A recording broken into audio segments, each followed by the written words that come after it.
Hi, Caleb. Hi. How are you feeling today? Good. I see that you're wearing such a nice sweater. Yes, it's a Canadian one, and I love Canadians. Is it your favorite team? Oh, yeah. Do you have any favorite player? Oh, yeah. Which are? PK Subban, and there's Galtrinet, and the very best one, Carey Price. I see that you're lying down. What happened to your leg Oh, and your arm? I just went sledding and there was a big bump and I fell down. And what happened to your leg? Same accident.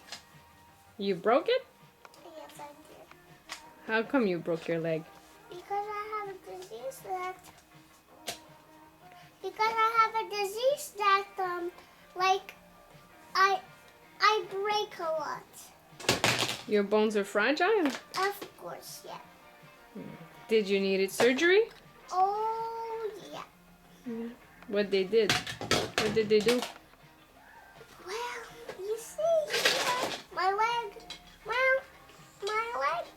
I fell down, it went kind of out of its place.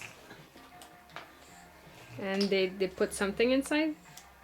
Yes, they put a rod. And what's a rod? It's a metallic dough thingy that they put in you for it to stop breaking as often. Did you break very often in your life? Oh yes, over 100. Over 100 times. Yeah. And how old are you? 7. Are you a happy kid? Oh yeah! Always. Good. Crack no crack, I pet lover. Du bettläffer. Yeah. All right. Have a nice day. Yourself. Thank you.